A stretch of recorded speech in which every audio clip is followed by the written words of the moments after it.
Hello everyone! Good day, good day, good day. 2nd of July na ngayon at tayo ay mag-check sa ating garden kung ano ng hitsura nila. So, simula tayo dito sa aking mga potato na nakapat. So, ito na yung mga potato. Ilang days na din ko to silang hindi binigyan ng tubig. So, kitang-kita naman na medyo dry talaga sila. Tulad nito, sobrang dry na nag-separate na siya sa pot. So, hopefully pa din ako may bunga nito. And hindi ko na to sila didiligan kasi hahayaan ko na lang to sila. May isang pumpkin ako na tumubo, yung first na tumubo dyan banda, pero hindi siya na-pollinate, so namatay siya. Pero lucky ako kasi may isa ditong na-pollinate. Yan sobrang laki ng pumpkin na to. Everyday lumalaki siya. So ang saya-saya. Isa lang yan. Pero may nakita akong maliit dito. Iyan. So, we'll see kung magiging pumpkin din ba yan. At saka meron din isa dito. Ito siguro siya, baka ito siya ikikip ko siya, palalakihin ko yan sila para dalawa na sila. Dito banda is yung aking squash. Yan, parang feeling ko hindi na siya masyadong maganda kasi yung dahon nila hindi masyado malaki at hindi masyado green. Ewan ko kung ano nangyari dyan. Pero at least may bunga. Kahit pa paano, kahit na mamatay itong, at least may bunga na pwede na yan siya. And ito din siya, squash din to sila. Akala ko same squash to sila, pero magkaiba yung itsura nila. Yan. So, ayan, may bunga, diba? May mga babae pa din dyan, Yan. So, hopefully, mag-pollinate. So, dito naman tayo sa aking onion, sibuyas. Ayan. Parang i-harvest ko natin itong iba kasi ito, natumba na yung stock nila. Ayan. Ayan. Yung mga yellow, medyo malalaki sila compared sa yung pula. Kasi yung pula, ganyan na sila. Hindi siya ganun kalaki. Pero may iba din na malalaki katulad doon. So, eto, hinayaan ko to silang mag-flower para magka-seeds ako dito. Kasi itry kong mag-start from seeds next year. So, hopefully, maka-harvest ng mga liso dyan sa aking onion. And dito din. So, ito yung mangyayari pag nagka-flowering na siya. Hindi na lalaki yung bulbs. Compare dito sa hindi nag-flowering, lalaki pa yung bulbs nila. Ayan. So, ayan flowering. Na pinutol ni Victoria kanina. Ayan. Pinaglaruan. Ayan pinutol ni Victoria. Pasaway talaga si Victoria. And ito yung aking strawberry. Ayan. Hindi masyado maganda yung mga bunga dyan. Wala masyadong bunga. Medyo maliliit din. Ewan ko ba kung sa weather ba yan. Pero, yeah. At least may nakakain din kami.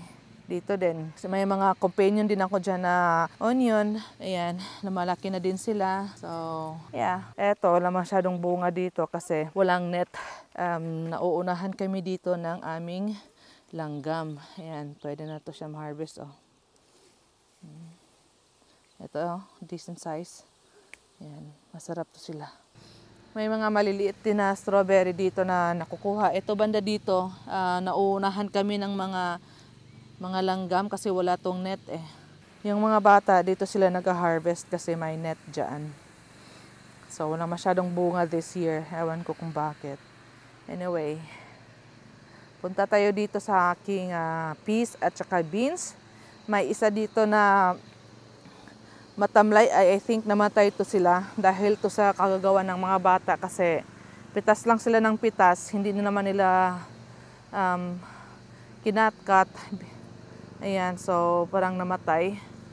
Ayan Ayan, naputol talaga siya. Ayan. Kaya nagdidilaw talaga siya. So, i-remove ko yan sila. Pero yan naman, okay naman yan. Hindi pa nasira. Ayan. May mga bunga. Ang gaganda. Daming bunga. Tsaka itong din ko, dwarf French beans. Eto. Ayan, maraming bunga. I think sa weekend mag-harvest ako dito para sa pagkain namin for dinner. Ayan. Maraming bunga din yan. Ayan. Itong din namin beans namin. Ito. Dami din tong bunga Sarap to gawin sa sa sabaw. Ayan, sa ilalim, oh. So, ang sobrang saya ko. And dito sa aking brassica raised bed, simula tayo dito sa aking heart cabbage.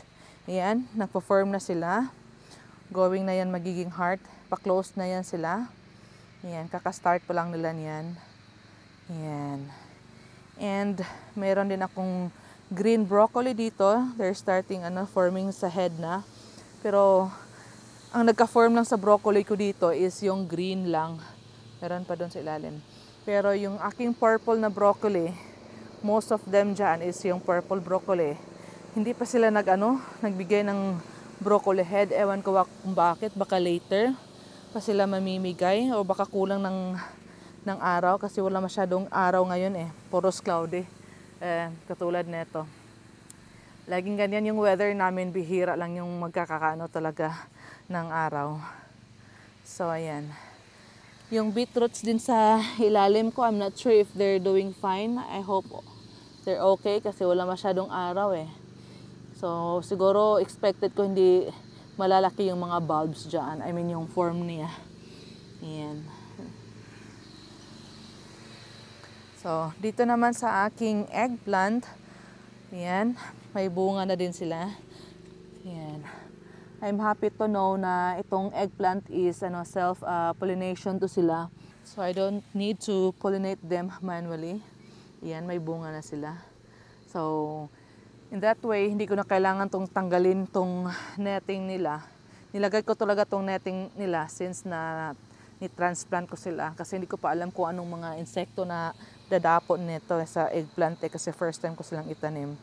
Kaya gusto ko kasi maka-harvest. So kaya nilagyan ko sila ng net the whole time. Ayan. And ito yung watermelon ko na akala ko'y mamamatay na. At ito'y nabuhay at na sila. Tumubo na sila. Ayan, may mga bagong bunga na sila, bagong dahon. Wala pa akong nakikitang bunga and still hoping pa din na magkakaroon ng bunga. Ayan.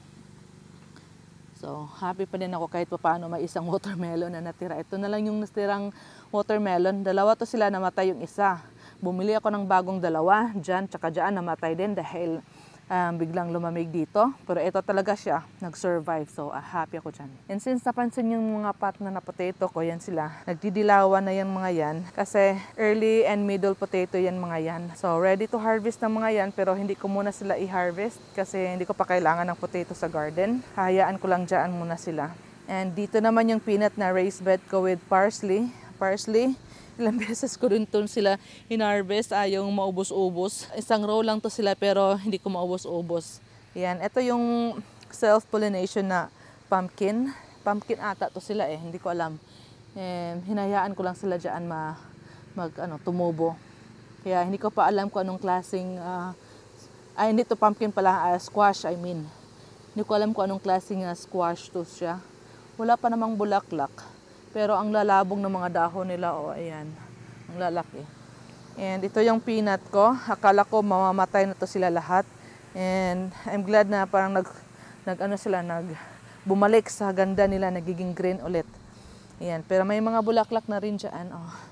Ayan, mga bulaklak na ng aking peanut. So, hopefully maka-harvest niyan. Sabi ng kaibigan ko, hindi daw exciting yung peanut kasi hindi madami yung bunga sa isang peanut. So, we'll see kung anong kakalabasan ng peanut ko dito, kung magtatanim pa ba ako next year neto or baka hindi na. So, we'll see. I think ito din sila. Nakapag-harvest na kami dito. Yan, kasama yung mga bata. Super enjoy nila. I think ready na din to sila pero hindi ko muna to sila i-harvest.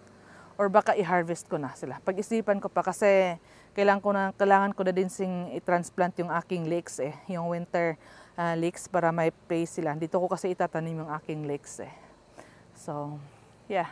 Maybe next week or 2 weeks, baka i-harvest ko na to sila lahat. And para ma-cure ko din sila at ma-save ko sila. And dito sa aking bagong raised bed na tomato raised bed, ayan. Simula tayo dito sa akong tomato na Roma tomato. And hindi na to silang tumubo kasi wala nang bago. Pero may bunga siya kaya ito yung suckers hindi ko na tinanggal kasi ito yung gagawin kong leader pataas para mamunga. Rasa? Nej, passar att leva. No. Ayan, dito yung asawa ko. Nagkumuha ng carrots. Skadubog ulit ako. Nej, jag visste inte att det var så god. No? Hindi na niya alam na maganda. Yeah, yakama. Ayan, ito yung carrots namin. Kinuha na ng asawa ko yung isa. Ayan. I'm so happy ako dito sa carrots. After na ni-spacing ko sila, binigay ko sa mga bata. Yung mga baby carrots. Day by day. Ayan. I think I need to cut this. Nag-contact na sila sa soil. Itong dahon ng tomato. And may isang sitaw din ako dito. Bunga na ba to? I think bunga to ng sitaw, no? Hindi ko na-expect na... Ay, dito pa, oh. Hindi ko napansin. I'm not sure kung mag-survive to sila kasi biglang lumamig na naman. Anyway, punta tayo dito sa aking strawberry tomato. Ayan, may bunga ng aming strawberry tomato. Ayan sila. Ayan, more on bunga pa. Ayan, sa taas. Dalawa lang yung ano ko. So, strawberry tomato. Ito din sila. May bunga na din to sila. Ayan. At ito naman is yung aking cherry tomato. Ayan. Ayan. Medyo malaki-laki na yung ating cherry tomato dito. Oh. Ayan. Ito din to sila. Cherry tomato din to sila. I think ito yung mga salad ko. Pa-flowering na to sila. Kaya I need to cut them off na. At ilagay ko doon sa compost ko. As you can see here. Oh. Ito. Ayan. Magpa-flowering na yan. So, ilalagay ko na to sa compost, harvest ko na to sila. And ito yung chili, at I think ganito yung chili natin sa Pilipinas, pero ang tawag daw nito is Thai chili. So, we'll see. May mga maliliit na bulaklak na. So, hopefully, magiging firm yan. Hopefully, crossing fingers. Ayan. So, mga salad ko na pa-end na to. Magtatanim ulit ako ng salad or lettuce by next month ata. So, yan o, daming bulaklak ng isa o. Tingnan nyo o. Wagas kung mga mamulaklak. Yan. Beef tomato to sila. May malaking tomato dito. Malalaki itong mga tanim ng mga bunga ng mga tomato. Beef tomato. Ayan, punta tayo dito. Ayan o. Oh, ang lalaki. Ito medyo malaki o. Oh. Sobrang laki ng beef tomato. Ayan. So happy. Yan. So ito yung mga ko. Tomato, maraming bunga yan dyan. And meron din akong sitaw dito. Dalawa ito sila. Yung isa andyan. So we'll see. Ay, I think mamumulaklak na talaga to sila. Oh, ito na ba yung bunga ng sitaw? First time ko kasi makapagtanim ng sitaw eh. They survive talaga despite sa malamig na weather dito. And ito yung French beans ko, dwarf French beans. May bunga na talaga sila. Dami na talagang bunga, oh. I need to harvest them sa weekend para panggulay or baka sa Friday. We'll see. Kasi daming mga plants asawa ko. Together with the kids kasi vacation na nila ngayon. And yung mga leeks ko dito, yung summer leeks, hindi sila lumaki but parang nabubuhay sila. We'll see. Yan, yung mga carrots saka yung basil ko, ang babango dito. Sobrang bango. Kahit andito ka lang maamoy mo na yung bango ng basil. Yan. So, pasok tayo dito sa aking mini greenhouse. Sinirado ko to siya kasi mahangin eh. Baka liparin tong mini raised beds ko. Baka ako iiyak ng bonggang-bongga pag ito'y nilipad. Daming bunga na dito. Ayan. So, ito na yung mini greenhouse ko. Crowded din dito. Ayan, pasok tayo. Ayan. Ayan. Ito nang itsura ng aking mini greenhouse sa loob. Crowded na, nagiging jungle na dito. So, simula tayo dito sa aking ampalaya. Ayan. May bunga na dito. Ito yung first na ampalaya na nakita ko. Parang hindi ata ito lumaki. Or baka mabagal lang ito talagang lumaki. Or baka hindi ito sila nag-pollinate. Itong isa naman, self-pollinate siya. Daming bubuyog kasi dito pumapasok eh. Lumalaki siya so far. And marami pa itong mga bunga dito. May mga bulaklak. Ayan o, bulaklak. Pero lalaki to siya kasi pahaba eh. Ayan. And meron pa rin banda dito. Ito, bunga. Yan. So, may mga bunga na yan dyan. So, super excited ako na makaharvest dito. Tagal na din na hindi ako nakakain ng ampalaya. And ito, yung aking nag-iisang okra. And lagi ko to siya minomonitor kung mabubuhay ba o hindi. Pero I'm happy to see na may bagong ano na siya. Yan bunga ay dahon. So, I think nag-survive na sila ngayon kasi hindi na bumaba yung temperatura dito.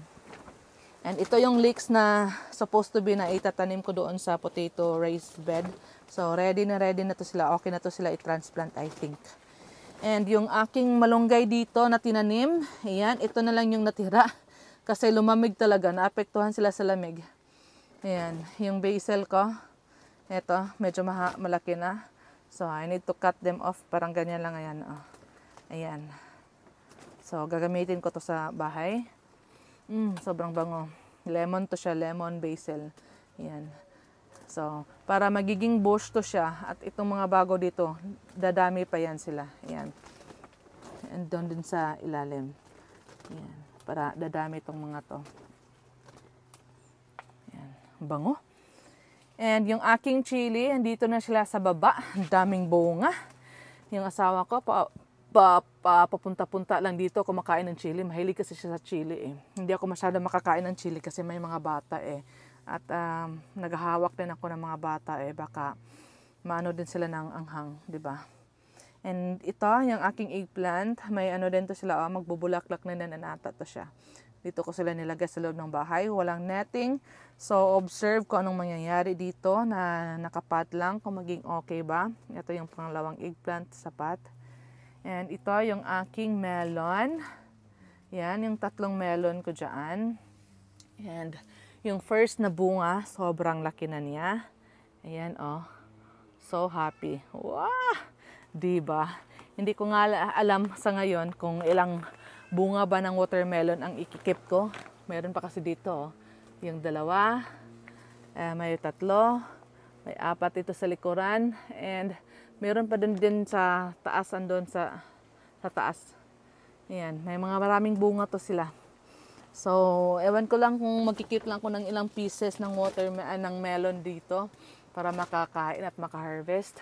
We'll see. Or baka hayaan ko lang sila. Uy, may isa dito na malaki Nagtatago, hindi ko to nakita. Ayan Wow! Diba, may isa tsaka 2 malaki dito at tsaka 3. Wow! So happy. So, ito yung ganap sa aking loob ng aking may chili dito. Nahulog kasi ito sila kasi tininang umaga, naglagay ako neto para may pag-akyatan yung aking mga ampalaya at saka masandayan yung aking mga melon. Ayan. So, nilagyan ko sila dito. Tinulungan ako na Victoria kanina. Kaya, pagtanggal ko dito, nahuhulog yung ibang chili. Ayan. So, ito yung sa loob ng aking mini greenhouse. And, kailangan ko to silang takpan ulit. Kasi malakas yung hangin today. Bakali pa rin to. Ayan. And, punta tayo dito sa aking rhubarb na plant. Every year, daming bunga. Ayan. Naka-harvest na din ako dito. Nagawa ako ng juice and tsaka yung crumble together with strawberry. Baka ha-harvest din ako ulit dito. Gagawa ng juice ulit kasi gustong-gusto ng mga bata. And ubos na din kasi sila. Ayan. Ito yung aking asparagus. Ayan. Looking good for now. I hope tuloy-tuloy na yan. Yung isa talaga patay. Hindi na nabuhay. And dito is yung aking Brussels sprout. I need to check them after a few days. Kailangan ko silang tingnan kasi ang daming butas ng mga dahon. Baka may insekto na nakapasok. Tulad nito. Kahit na may netting sila, may kumakain pa din ng dahon nila. So I need to remove them bago maubos yung dahon ng aking mga halaman. And yung peanut ko na stress, na agang namulaklak dahil sa biglang lamig, init. So namumunga na sila ngayon. I hope magbigay ito ng magandang bunga. Ito, medyo maliit siya. Ayan. Meron pa din dito. Ayan. So, marami yan dyan sa loob. Namumunga na sila. So, hopefully, kahit paano makaharvest si Mama Che ng sweet corn, di ba? Ayan. Yan ang aking silirin. Napababayaan ko na to sila. Hindi ko na to sila na-check. Hinahayaan ko na lang silang lumaki. Ayan. Nakaharvest na din ako dito sa outside. Yeah? Vem visar först mal samman man får is och iPad. Yeah. Går du bara in för det är kallt här? Men du kan komma med. Ja, jag kommer om lite. Jag är nästan färdig, okay? Yeah! And dito naman, yung mga kale ko, they're looking good, very healthy. And I need to, pataasan pa to sila para kasi abot na talaga sa net yung nila, yung dahon. Bilis kasi lumaki eh. And yung aking okra dito, sadly to say, patay yung mga okra ko dito, yung green okra, at saka yung pula yung mga yan. They're still surviving. I'm not sure kung mag-survive ba talaga sila. So, yeah, we'll see. And yung aking munggo, ayan, may ilang pieces na munggo dito natira. Yung the rest, lalo na dun sa dulo na hindi masyado naarawan, parang mamamatay sila. And hoping next month or hopefully this month din, makaka-harvest din ng kahit paano. So that's all for today. Thank you for watching. Bye-bye.